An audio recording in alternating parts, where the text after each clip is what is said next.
age before beauty here, so I am semi-retired, but as I was explaining earlier, being retired is kind of fun for about a month. And one of the things about social work is you have so many important connections and relationships that I've sort of figured out a way to work part-time and still have time. And I think, Anne, you forgot to mention that I'm also a painter. The last 2 weeks I've been painting my house, so you develop new skills as a retired person. But I do work part-time at Barbara Davis Center for Childhood Diabetes, and that's on the Anschutz campus. I'll be talking about that a little bit later. I used to work, I worked for almost 18 years as a social worker on the medical team for treatment of children with type 1 diabetes and their families. Right now I'm doing a little research, actually working with a study that is looking at the potential causative factors of kids who eventually develop type 1 diabetes. So they're looking at kids who have a higher genetic risk, not necessarily children who are going to get diabetes, but have the genetic markers that we think are significant in the development of type 1. And because it's a study that involves lots of procedures and so forth, like blood draws and things like that, there are little kids who have normal needle anxiety about that. So my job is, part of the retention effort, is to teach families and kids some coping skills around normal needle anxiety. And I get to meet a lot of fabulous, cute kids. So, and it works a lot, so I'm pleased to be doing that. When I was asked to be on this panel to talk about cross-cultural issues and supervision, I was sort of drawn back to my days as a graduate student. I didn't go to DU. I went to school, to Smith College, and I remember that Smith was very interested in recruiting students of color. And so they made quite an effort to have a group of students with some tuition assistance and so forth to go back to Massachusetts and go to school there. And I laugh to think about it now. Actually, that's where I met the dean of the school, James Williams, because he was also part of that group, that initial group. We were referred to as the third world student group. And back in the 70s, the early 70s, our awareness about cultural understanding and competency, not many of us sort of questioned that designation, which is kind of an odd thing now, because at the time it was like, well, wait a minute, we're citizens, we've been here for 3 or 4 generations, but I think that was the beginning efforts of kind of inclusion and what the experience was like, for the larger culture to be integrating students of color with different cultural backgrounds. So the designation Third World Student Organization was, now that I think about it, is pretty absurd. We were also asked, I think, in those days, whenever a cultural question came up, we were asked in the classroom, Rita, what do you think about that? And my sort of gripped with a little panic about, well, I'm here to learn. I'm not necessarily the multicultural expert here. So, but we have a panel of.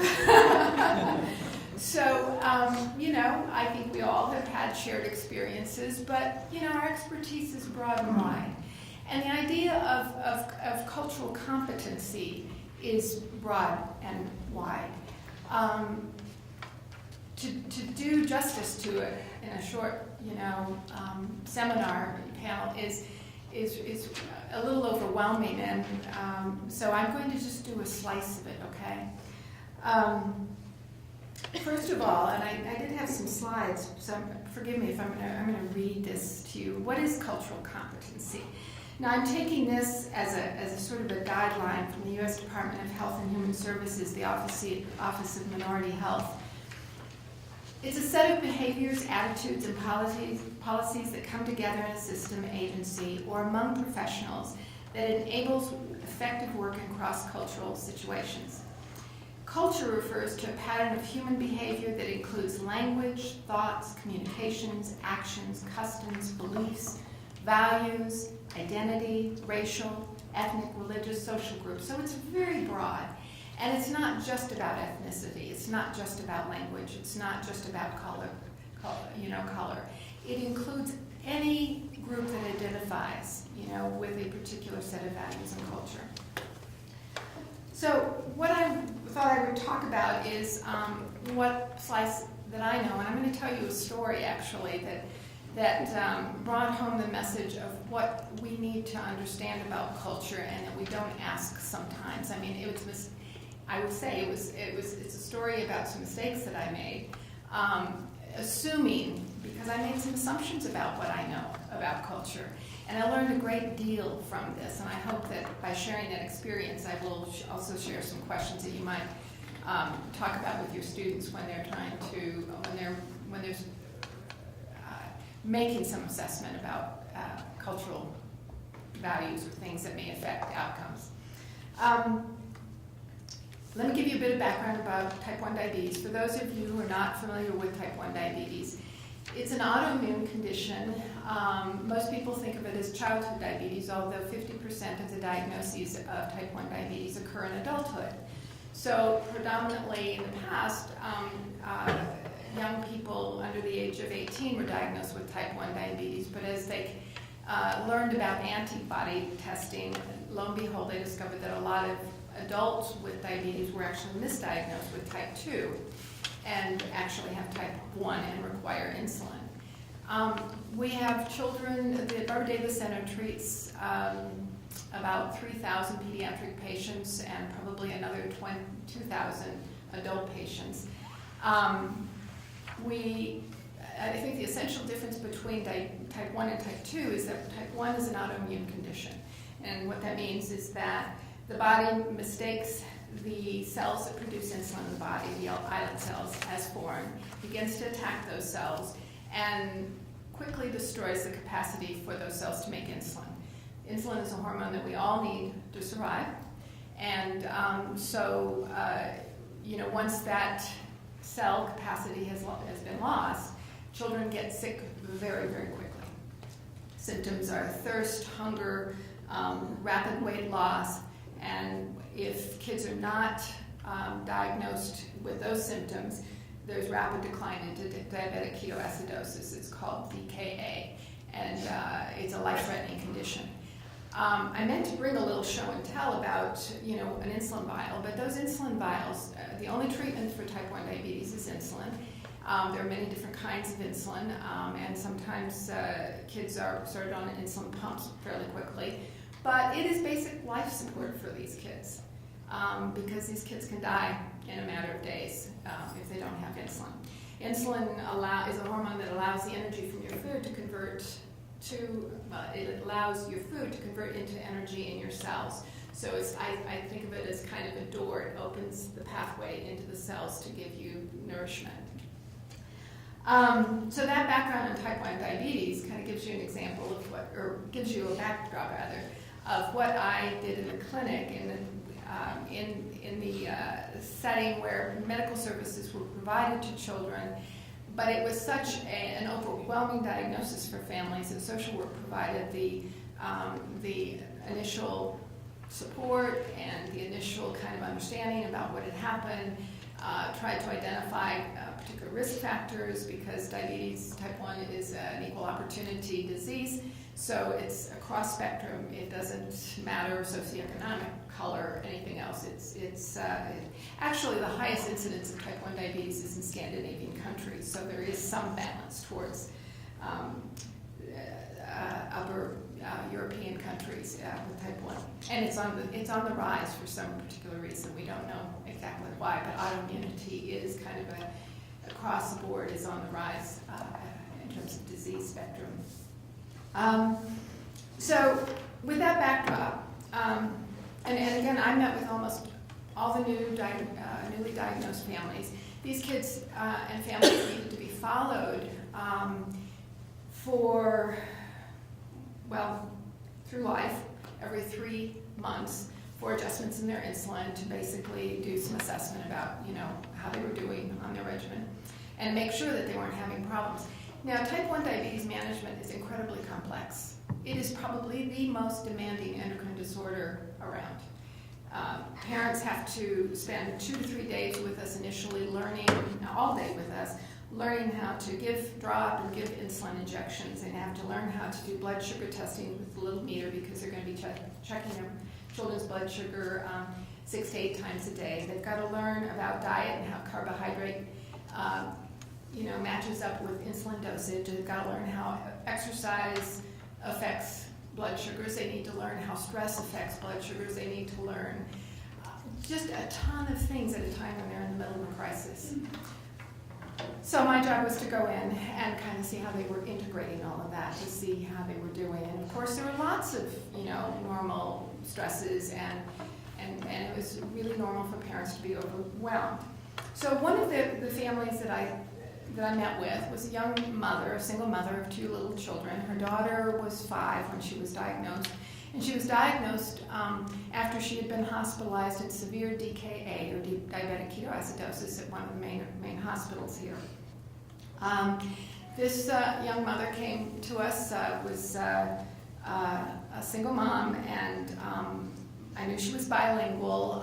The father was not involved, and she did not want father to be called in to be part of the education process because she said the girl spent absolutely no time with him.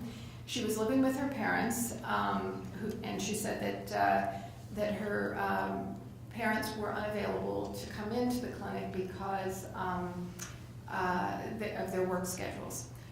She's Latina, and I knew she was bilingual. We commenced with the education process. She was very appropriate, with all the questions and the concerns she had. She learned all the things really quite well, did an excellent job. Her child, immediately started perking up after insulin injections were started. Within a couple of days, she looked tons better. So we sent her off feeling pretty comfortable, with the plan. She came back a month later for the routine month visit, and we do a test called an A1C, which basically measures blood sugar control. It didn't look great. It wasn't terrible, but it didn't look a whole lot improved from her initial diagnosis, and that was sort of unusual but not atypical. A1C should improve after insulin is started. Blood sugar control, in other words, gets better. 2 months later, we were called by the same hospital where she was initially hospitalized with another episode of DKA. And the hospital informed us that the child wasn't getting her insulin and that they were referring her to child protection. And in short order, the child was placed out of the home. We had to do emergency education with a new foster family to take care of this little girl.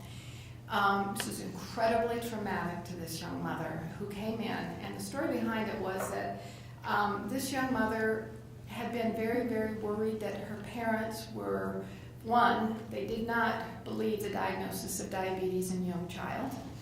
Two, they told this young mother that insulin was a drug and that it caused blindness and that it was not appropriate for the child. And 3, she was not to give the insulin. So the mother was actually sort of on the sneaks because she was sort of caught between 2 worlds. She was giving insulin sort of in the bathroom on the sneaks, but not regularly, enough to kind of keep the child okay, so that her parents wouldn't be critical of her. It happened that the mother who was working got picked up on some outstanding warrants, traffic warrants, and because she couldn't pay the fines, was jailed for 3 days. And during that time, that child got no insulin and developed ketoacidosis and ended up in the hospital. Okay, so there's this huge crisis. The family comes in, the parents and the grandparents come in, and lo and behold, what I realized that I hadn't asked and should have asked was, that different sort of understanding of diabetes. I should have, given that this young mother was living with her parents, should have made more of an effort to include them, or at least ask the questions about what their understanding of this was. And it turns out that one of the things that I learned, and I thought I was pretty sensitive to Latino healthcare beliefs, this was back in the days before we had before it was at the beginning of influx of more migrants into the area. not migrants, people from Mexico, people from South America who came to this country. They carried with them a whole belief system around type 1 diabetes. And the reality is that many children in other countries don't, and this is not just in South American or Central American countries, but countries who don't have access to good health care, that many children show symptoms of type 1 diabetes and simply die. Okay? So it's an undiagnosed condition. So the idea or the awareness of diabetes in young is just not there. Grandparents were familiar with diabetes in older people, and oftentimes insulin is introduced at sort of as the last resort treatment in diabetes. Usually people say make some diet changes, get some exercise, but when diabetes progresses silently to the stage where it's very clear that blood sugars aren't being controlled by those measures, then insulin is introduced as a treatment. Now, it's often introduced too late, but at that point, complications like eye damage and organ damage are occurring, so it's pretty normal that people would associate introduced insulin eye damage. So these grandparents were totally on board with wanting to be protective of their grandchild and saw insulin as a drug that would cause harm to her rather than help her.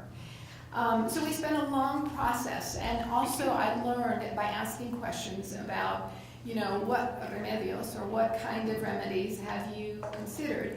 They had a whole host of things that they were using for the child. They were using nopal, which is a cactus food that is common in the diet in Mexico, and actually may have some scientific basis for actually lowering blood sugar. So they were using nopal, they were using other kind of remedios to help treat this young girl's condition. They wouldn't call it diabetes, but condition. We had a rapid course in treatment, and his grandparents were the best ever. I mean, they were totally loving. There was no issue of neglect. Now, I ended up having to go to court with this young mother and having to educate the whole system about what had happened here. Unfortunately, the child ended up staying in foster care for 2 weeks, which was traumatic, for her, traumatic for her family, but ultimately she did get returned. It was a very difficult mistake, I think, on my part, that I didn't ask enough questions about that, because when you have to educate the whole system about what a medical condition is, and that these are not neglectful parents, but it was a misunderstanding, you realize that you've already kind of had some, and I don't claim sole responsibility. I mean, it was that I just didn't ask enough questions and she didn't volunteer enough information about what was going on. But it had a huge impact, on her. So one of the things that there's a handout on your page here, or on your tables here. I was involved with some discussions around helping educate medical students and staff at Children's Hospital around how to more carefully assess cultural understanding or at least kind of impact of different forms of healthcare belief on the treatment of children. And I know that this is more medically based, but many social workers are in these settings. It also applies, I think, these questions to mental health settings. I think it also applies to any situation where you have a treatment plan, that it's important to ask basic questions. And what I find sometimes when I supervise students, social work students, is that when they were faced with a family who did not speak English, they asked fewer questions. One, because they were relying on an interpreter, but the usual kind of in-depth thing was, I don't know, I think there was just a reluctance to inquire further. You wanted, and it's a complicated process when you're using an interpreter, I know, but and medical staff does the same thing. It wasn't just social work students. But these are questions about, tell me about your family. Where do you come from originally? Who do you ask for help or advice with this kind of a problem? What remedies, in Spanish, remedios, or treatment, do you think would be appropriate for your child? You have to kind of elicit those kinds of questions, or get that information rather, in order to open the door so that they feel comfortable then asking you about things.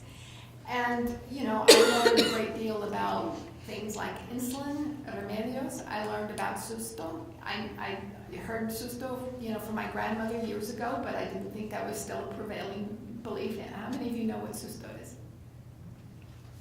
Okay, susto is a very, you know, in this country, we kind of come from a bacteria, viral sort of, autoimmune understanding of disease process, okay?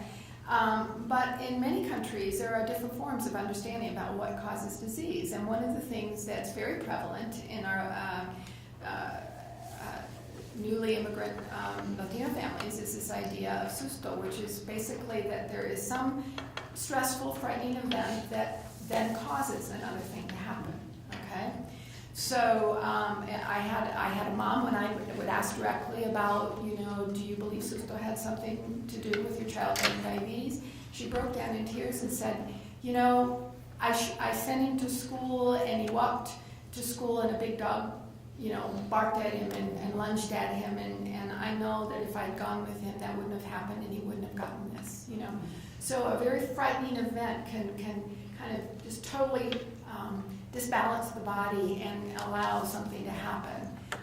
But that's oftentimes it's important to talk about that, because sometimes people will parents will beat themselves up, you know, thinking that they could have prevented or that their upset caused their child to have, you know, a disease. So, you know, ask about that, or in a general way, what do you think caused this? You know, even if you think that it would be silly for us to understand, please tell us, you know, what you think. You want to ask about who makes the healthcare decisions in the family, because, you know, if it's the parent and they're still very connected with their own parents, and the grandparents are not on board, it's not going to happen, you know, or it's not going to happen in the same way. What will this mean for your child? What would this condition mean for your child? And that's very important to know, because it sets the framework, you know, for how they'll treat their child. So the other things in here are the perceived meaning of illness. Again, what worries you the most about this? What do you think was caused this illness? And then obviously as social workers, you know, understanding social context is important. You know, kind of what are the majority stressors? I have to say that, you know, as stressful as diabetes was for most of our families, it was triply stressful for families who were here who were undocumented and had no access to health care. This applies for diabetes. If you are going to manage a child successfully, costs hundreds of dollars a month. And so, you know, we dug pretty deep to find resources, usually from donations to help our families. But it's not like these families have an option for treating their children, you know. So it's a societal kind of thing that we really need to figure out. But anyway, I just thought that story kind of illustrated the importance of ask lots of questions and don't be shy about it. Don't make assumptions. You know, I saw this young Latina who seemed very sort of like me in a lot of ways, you know. But really with a very different experience at home in terms of cultural understanding about disease. So that's my story.